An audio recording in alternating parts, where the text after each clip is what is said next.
Das Kulpa by Nik Larcombe.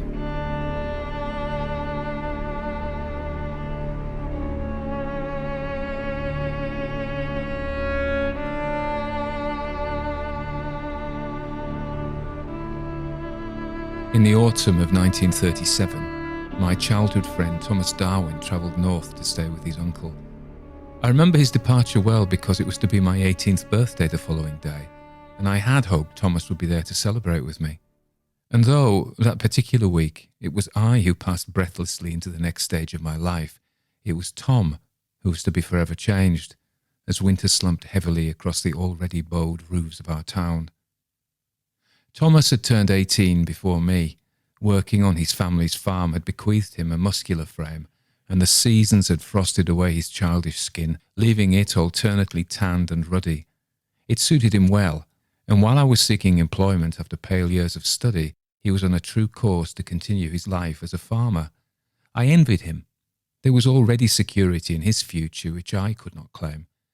We could not know then that Thomas would never run his family farm, or any other.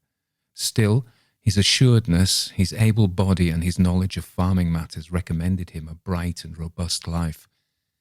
And it was for this reason that Thomas was summoned to assist his Uncle John, also a farmer, in late September. Being older than Thomas's father, the family farm rightfully belonged to this uncle, John Darwin.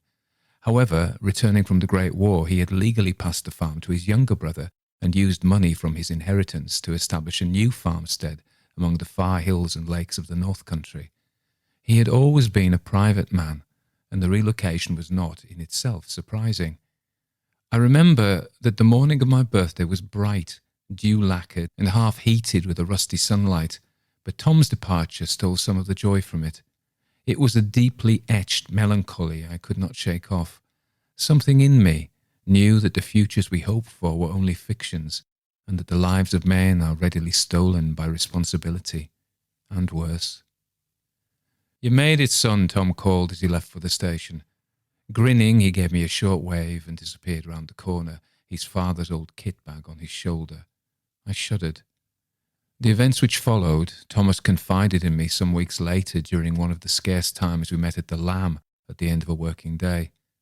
Fittingly, as he leaned forward to tell me his story, the night outside was wild and bitter. The lights in the pub flickered, and the oak door rattled as if the outside world was fighting to get in. The train journey into the northern counties passed without incident, Tom recalled, save for a hat lost to the wind as its owner took great, luxurious breaths of clean air at the carriage window. Thomas watched the world outside transform from grey to gold as the town succumbed to tiers of autumnal trees. Vast hillsides awash with claret and fire swelled in the hunkering daylights. One moment tightly pressed and secretive waves of woodland, the next towering exposed curves of grasses and rock which bit deeply into brittle sky. Tom slept a little, lulled by the comforting metal pulse of the tracks, soothing him through the carriage's walnut skin. He remembered strange dreams of an encounter with the vast red-eyed beasts raging in smoke and noise. He and other men were stabbing at the creature's veiny limbs with matchsticks. A giant claw caught him in the side, and he grimaced with the expected agony of a monstrous death. Instead, he woke to the nudging elbow of a kindly woman. "This is your stop, young man." She patted his arm and smiled as he wiped spittle from his chin. Scrabbling from the train, Tom followed the instructions in his uncle's letter, uphill all the way. The slate-roofed squat terraces led him out into stone-edged pasture. As dusk deepened, shadows and the sparse caw of crows were frost-edged. He arrived at his Uncle John's farmhouse. It was much smaller than the family farm, of course, huddled warily into the side of a low hill, partly masked by trees. A skewed sign read Darwin's End Farm. Uncle John did not look at him as he approached along the wide track to the south barn. He was smoking a pipe and gazing into the recesses of the building. John's border collie, who was named King, stood rigidly guarding the track with a warning growl. John whistled to the dog, and it returned to his side. "You're late. Expect you'll be wanting tea." His father had warned Thomas not to expect a warm welcome. It was nothing personal, only John's way. He'd never been the affable sort. Over a welcome dinner of meat, gravy and potatoes, Thomas occasionally broke the silence with a question, some of which were rewarded with whole phrases. "Do you bring the sheep down to winter pasture this time every year, Uncle John?" John shook his head. There was a protracted pause as he wiped up the remnants of his gravy with a coarse hunk of bread. "First frost, see? I leave 'em up there as long as I can to preserve the winter feed." Tom nodded. "We leave at first light. You'll be wanting to turn in." It seemed more like an instruction than a consideration. Soon after midnight, Tom awoke with a pounding heart and a momentary confusion as to his whereabouts. For a few seconds, there was naught but darkness pressed to his face, and a sense of dread overcame him, so that he even put out one hand as if to hold off the unseen menace, perhaps the night itself. Adjusting to the gloom, Tom's eyes discerned his clothes folded upon a nearby chair, the straps of his bag on the dusty boarded floor beside the bed, and though there was little light dribbling in from the small window beside the bed, he could see enough to know that he was in his Uncle John's cottage, and that he was quite alone. So why had he awoken so suddenly, and with such trepidation? Tom's answer came in the form of chilling, nerve-shredding screams coming from somewhere nearby. As he summoned the courage to race to the aid of the poor soul, whose raw terror had obviously disturbed his sleep, Tom realised that the screaming voice was his uncle's, and it was echoing along the passageway from his bedroom. Pulling the blanket around him as a shawl, Tom slipped from his cooling mattress and plunged into the chill shallows of the room, pausing at the door to listen for a moment. His uncle's voice was largely unintelligible, but also frighteningly vulnerable, as in between eruptions of vocal terror he raved and sobbed into his pillow. Tom flinched as his uncle cried out again with new and desperate fear. This time he called out what appeared to be a garbled string of names before falling silent. Tom had experienced nightmares himself before, but never as violent as this. As he pressed his ear to the door to see if the episode was at last ended, he wondered which events or deeds squatted in John's consciousness to make him so disturbed in the night time. Tom wondered if his uncle was unwell, a feverish delirium perhaps. There was heavy silence. Tom resolved to pay his uncle a visit in his room, unwelcome though the veteran soldier would find such panderings, to ensure that he was well. Tom pulled the door open. Uncle John stood already in the doorway, teetering as though suspended from wires. There was just enough light to make out that John's mouth was open and slack, the surrounding skin waxen, and his eyes were rolled up into the skull. Tom fell back into the room, almost upsetting the water jug from its stand. "Uncle?" he said, voice cracking. The figure in the doorway did not move. "Uncle, are you well?" Still no response. A creeping horror filled Tom's veins with ice, as though this was a visitation from the dead rather than his living, breathing uncle. He was tempted to kick the door closed and cower like a child beneath his blanket, but remembered that he was now a grown man, and shame proved to be a potent antidote. Moving close at Uncle John, he reasoned that such stillness could only be attributed to death. Impossible, as the man was on his feet. Or sleep. Yes, that must be the cause of it. His uncle was walking in his sleep. Edging forward, he found John's shoulder and prodded it. Uncle John swayed slightly, but otherwise remained unchanged. When Tom had called his uncle's name several times, clapped palms together near his head, and poked his shoulder, he realised that John would not be woken. Instead, he took him by both shoulders and attempted to turn him. It worked. Uncle John moved readily, and Tom was able to direct him along the corridor on the side of John's bed. With some careful coaxing, Tom was able to sit his uncle down and lift his legs back into bed before resting him back onto the pillow. But for some shallow breaths and the warmth of his hand, John might as well have been an animated corpse. Tom was exhausted and quickly fell into a deep and dreamless sleep of his own. At dawn, the farmer, his nephew, and his dog walked out into the mists of the lower pasture. Tom was intensely curious as to the cause of the night's events, but he was quickly reminded of his uncle's dour and intolerant manner and didn't dare mention it. Besides, John seemed as well as could be expected. Although charged by a potent will and by no means an old man in his general demeanour, John Darwin found the running of his farm increasingly difficult. The trek upwards to the high pastures was arduous for him after a time, and Thomas found himself slowing to match his uncle's decreasing pace. True, the Great War had spared his life. However, shrapnel in the leg and a bayonet wound to the abdomen still caused significant discomfort, and he walked with a strange gait, relying on his walking stick for stability. Halfway up the fell, Thomas took the backpack from his uncle. He did so as sensitively as possible so as not to injure the man's pride. Uncle John growled some words of thanks, welcoming the gesture but resentful of its necessity. They trooped on. As mid-morning approached, they arrived at the stone hut where they would spend the night. "King'll round up the nearest of the flock. You watch out for wanderers. Use these." Uncle John handed Tom a set of binoculars. He turned them about in his hand, heavy, bound in black leather, a military designation that all but worn from the surface. John saw his curiosity. "One of the two good things that came out of France with me." "What was the other?" Tom asked him. "The rest of them, the others what survived." "What about your life and freedom?" "None of us is free, boy, especially me. Shout if you see wanderers."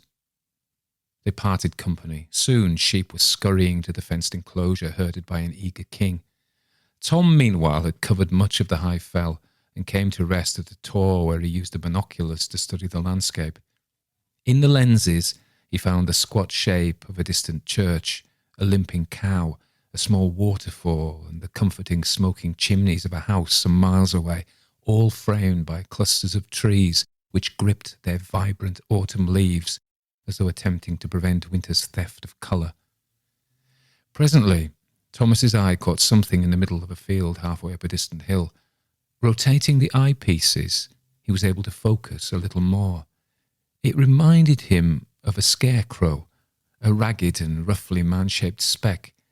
Yes, a scarecrow. But why put one in grass pasture? The image was indistinct. Tom couldn't tell if the figure was standing or lying, green rags or blown, wind-blown or moving, crawling. He smiled. John would ridicule him for such thoughts, and rightly so. He was distracted by the panting lollop of King arriving beside him at the tor. Uncle John arrived a while later, red with effort and indignation. "Missing 8 at last count. See anything?" Tom shook his head. He intended to spare himself John's terse derision, but ultimately he couldn't help himself. "Nothing but a scarecrow some fool placed in the pasture up yonder." John frowned and took the binoculars. Searching the far hills, he found the place and became still. A brief tremor shook his hand. He leaned heavily on his stick. John turned to Thomas, pale-skinned and eyes heavy with shadow. "Idiot boy, there's nothing. I don't have time for idle pranks." "But Uncle, I said enough," he bellowed. Then, thrusting the binoculars back at Tom, he hobbled away. "Find my sheep." Peering indignantly back through the binoculars, Tom intended to look more closely at the scarecrow. But John was correct. There was nothing in the field, or any other, which resembled what he'd seen. Thomas had located 2 of the missing flock by lunchtime when John appeared bearing food like a peace offering. "Still 6 to go," he said, chewing on a piece of bread. He passed Thomas a flask. "We'd best get 'em found afore nightfall." Thomas nodded, his mouth full. "You eat enough for 5 men, John said.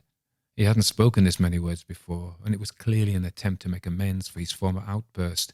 He even appeared to be smiling faintly. Taking more bread from the loaf, John picked up the binoculars and scanned about in small sweeps looking for the missing sheep. During one sweep, he swung quickly back to a point somewhere at the base of the far hill and was still. He took the bread from his lips and didn't notice King stealing it from his fingers.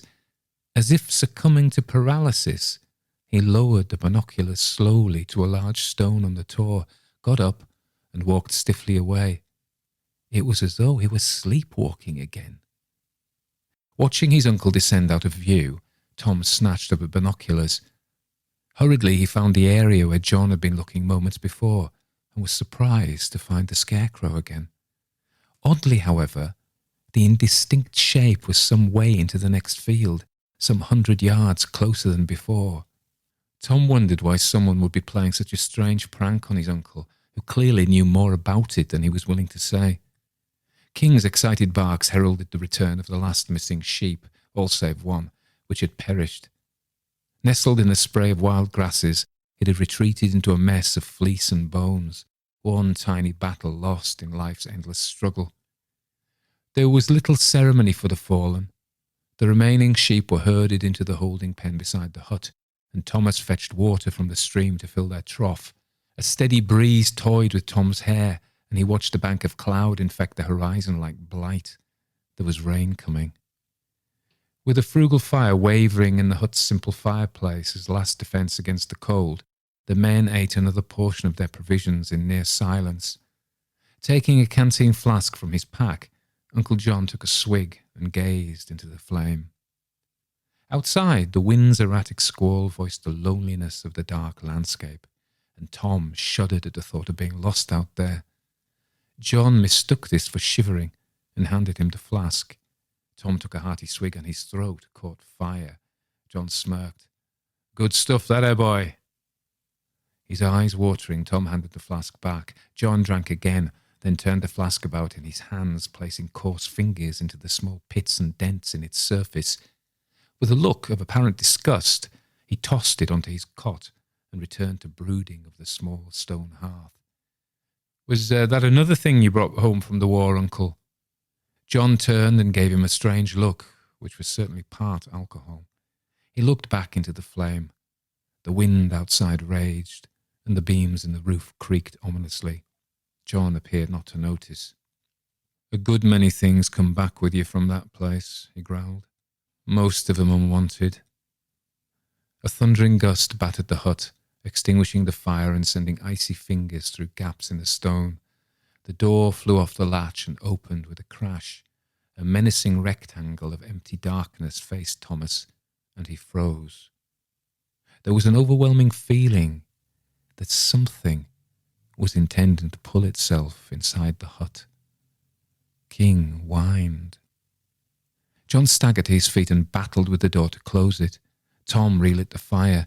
There was no question of sleep. Outside, the storm intensified until the very earth seemed to tremble. Dust fell from the rafters, each crack or gap whined balefully, and Tom felt sure that the walls beside him bowed. A peculiar rasping in the corner of the building brought John upright in an instant. His eyes wide, he traced the progress of the noise as it moved along the wall towards the door. Tom wondered what his uncle thought was making this unearthly sound. It did make his flesh crawl, and he was brought to imagine that immense curved claws were being dragged along the outside of the hut. When the scratches raked across the door, John stood, breathing rapidly. Some moments later, when the door remained firmly closed and the terrible noise was gone, John slumped. His head and shoulders physically fell with an almighty sob. Tom pretended to sleep. By morning, nature's great tantrum was ended. Tom awoke from a doze with a throbbing head. It was damp and chilly in the hut, but faint light reached across to him from outside, and he was grateful of it. John looked once again as though he was dead, head back, mouth stretched wide. There was barely a movement in the man's chest, and he looked the kind of mottled grey associated with decaying flesh. "Water, lad," John croaked, gesturing impatiently towards his backpack. As John heaved himself stiffly from the cot, Thomas ventured outside. Immediately he could see that the disturbing scraping across the hut's wall had been caused by a heavy branched tree limb, which had clearly been blown some distance to snag against their shelter. Leaving the hut, John cast a brief glance at the great mass of branches, but said nothing about it, instead hurrying round the hut to check on the flock. Thankfully, none was seriously harmed, and huddled against the back of the hut in a carpet of startled wool. One was bleeding lightly from a graze on its head, but the sheep were generally fit for their journey down to the winter pasture. John's spirits were greatly improved at the thought of returning to the farm, and he worked quickly to pack up belongings and provisions for the journey home. Tom took a walk uphill to the tor with the binoculars. He was curious to see what other marks the storm had left upon the hills. There were remarkably few. The cow was still limping and still hungry. Smoke wound nonchalantly from those distant chimneys. There were admittedly a few less leafy flourishes of colour in the far trees. Otherwise, little had changed. Turning about in the direction of the hut, Tom saw something which caused him to grimace. He hurried back down the hill to where his uncle was smoking a pipe, King sitting obediently at his feet. "Been waiting," John said gruffly. "Have a look, Uncle," Tom said, holding out the binoculars. "It's not good news." John hesitated. "Better not be another one of your bloody pranks again." Tom had forgotten about the scarecrow. Further downhill, where a natural valley brought the tracks side by side with a river, a cluster of small oaks stood. 2 of these had fallen in the storms, blocking passage along the drover's road back towards the farm. Hedges, the incline of the verges and fast-flowing storm waters meant that there was no way to avoid the fallen boughs, no alternative path whatsoever. John cursed loudly 3 times. Then he limped off to inspect the fallen trees more closely. After half an hour, the men stood before the stricken oaks. The erosion of soil had exposed their roots over time, and the storm had finished the job. The largest tree had fallen from a higher point on the slope, leaving a natural arch through which the sheep could be herded. The smaller tree barred the way, with branches the girth of Tom's leg. John was relieved. "Run back to the hut, lad. Around the north side, where the sheep pen meets the wall, there's a store shed. Inside's a whipsaw. Hurry, we've still got time to get the flock down today." It took some time to saw off the limbs.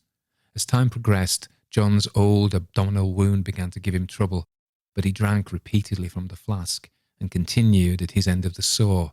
He was determined to leave the hillside that day. When enough of the tree was removed to create a route for the sheep, John stood panting, head down. "Too late to get us back before night?" Tom asked. John nodded, pale and racked with tension. He took his stick and hobbled back in the direction of the hut.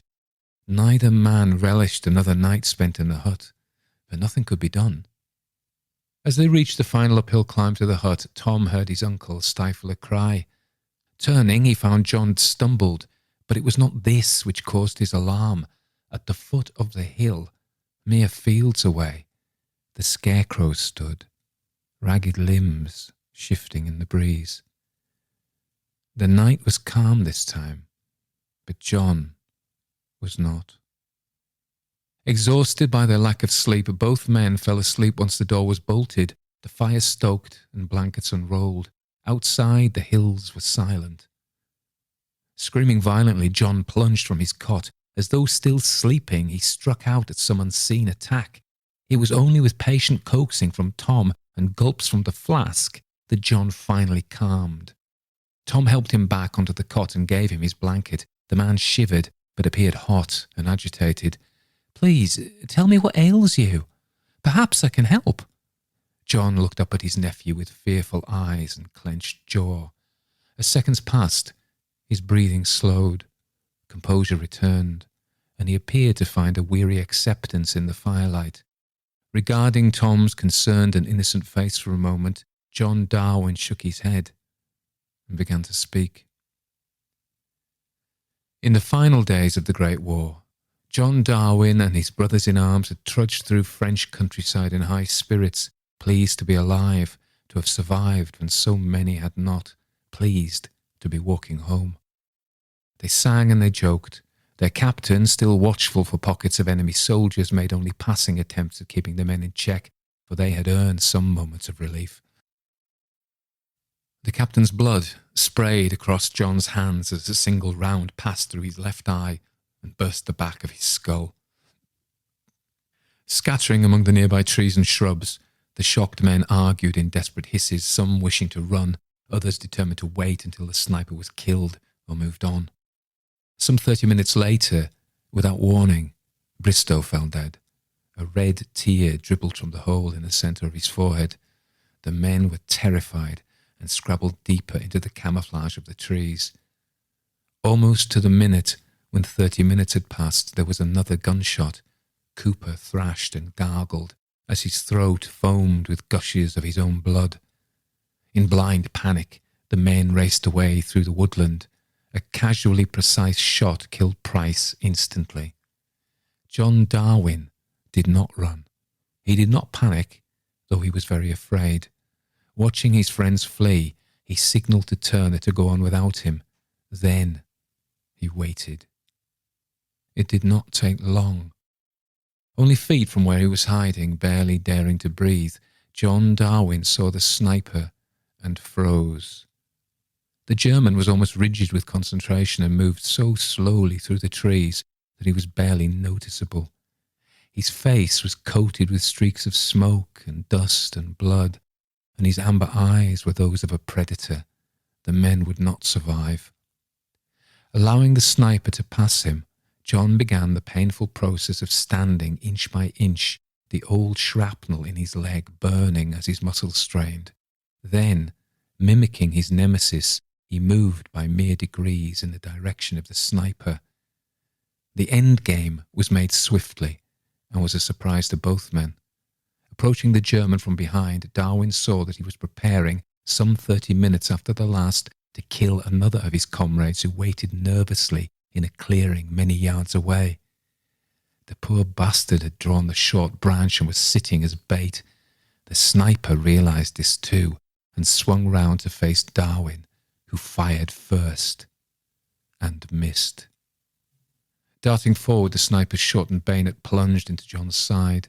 Darwin fell back against a tree and the German twisted the blade. In agony, John knew that he was supposed to prepare for death, but a terrible incandescent rage dulled the pain for a brief moment, and he used all of his remaining energy to force the rifle back towards his attacker.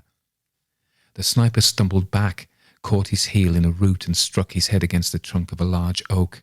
Spinning the rifle, John fired at close range into the sniper's chest. A look of surprise became pure hatred as the man's face paled. Blood trickled from his mouth. "The war was over. You should have, you could have," John babbled. The sniper spat blood into John's face. "Es ist nie fertig. Ich werde dich jagen." As blood gushed from the dying soldier's mouth, he laughed malevolently. There was nothing in his face but malice. John did what he could to end what can never end. He pushed the bayonet up into the sniper's skull, then fell back, shivering. John Darwin rested back, shivering. The tale was told. Muttering fitfully, his eyes closed, and he slept. Tom watched over him for the rest of the night. Before he succumbed to sleep, Tom listened into the dark beyond the door. All was quiet, but the countryside out there felt restless and sick, somehow misaligned. He awoke just before daybreak as his uncle opened the door of the hut. Sunlight had barely beaten back the night, but he saw John's packed bag propping the door open. "Get up, we're leaving." John disappeared outside with King. He didn't take long to fill his own backpack, and he closed the door of the hut for the final time with some relief.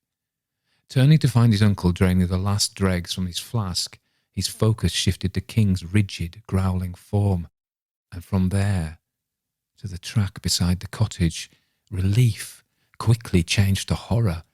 The scarecrow waited a few yards along the path, unmoving, but for the breeze in its foul rags. But it was not a scarecrow. The apparition was rotting, ragged uniform stuffed loosely with darkness, a bloodless, ravaged face, part skull, part malevolence, a heaving cloud of spite and gore and vengeance. The face of war. King growled. Straightening, John looked over to Tom, trembling. Summoning his remaining strength, he turned to look at what waited behind them on the track. It began to move, slow as the hunting sniper, towards John Darwin. Uncle John threw the flask at it. "Get my rifle, in a shed, go!" John bellowed as he backed towards the hut. Thomas flew around the building and threw open the shed door, fumbling, scrabbling at the items inside. He was unaware that the door was closing behind him. It was suddenly dark. Tom scrabbled at the door to find a handle but found none. He tried to force his fingers around the edge of the door but could not. Hammering wildly, he shrieked his uncle's name over and over, wiping away desperate tears with his sleeve. He was interrupted by a scream the like of which he would not hear again until some years afterwards, shrill with mortal fear and despair, raw with revulsion and pain. Then there was silence, stark and conscious silence, a silence that knew he was listening. There was the tiniest sound from outside. Perhaps the phantom was coming now for Thomas. The door creaked and shifted towards him in the dark. Swallowing, Tom prepared for the horror to come. He stepped back. Inexplicably, the door swung slowly open. Scarcely daring to move, he remained inside for a moment before gathering his courage. "Uncle John!" Wild-eyed, he bolted out into the open, turning about to see if he was being pursued. He was not. So he returned on unruly legs to assist his uncle. John was slumped against the wall of the sheep pen, his eyes wide and still in a face otherwise warped in almost tangible agony. Of the terrible figure, or John's beloved king, there was no sign. There are always procedures to make death manageable. Reaching to close his uncle's eyes, Tom hesitated. He stood and hurried away along the track, stopping briefly to pick up the flask his uncle had thrown. John Darwin lay, watching out over the land he loved in life. Coroners later concluded that the wound in his abdomen had never completely healed and that some internal rupture or infection had suddenly overtaken him. Judging by his shocking countenance, they said privately, it had clearly been a painful death. Thomas Darwin returned to us a changed man. We met rarely following his days at Darwin's End, suffering in mutual silence during the death throes of our childhood friendship. Soon afterward, with considerable amounts of alcohol permitting just one retelling, I learned about what had passed at Darwin's End. Not a month later, Thomas and I were called up to fight in Europe. At the street corner by the train station, I saw Thomas press a flask in his father's kit bag. He waved briefly before disappearing to the station. My childhood friend, Thomas Darwin, was lost in action some time after he landed on the coast of France on June the 6th, 1944. I imagine him still out there somewhere, hopefully free from conflict at last. But I feel it, however distracted or transformed it might be. I feel the spectre of war still at large, roaming the free fields of England.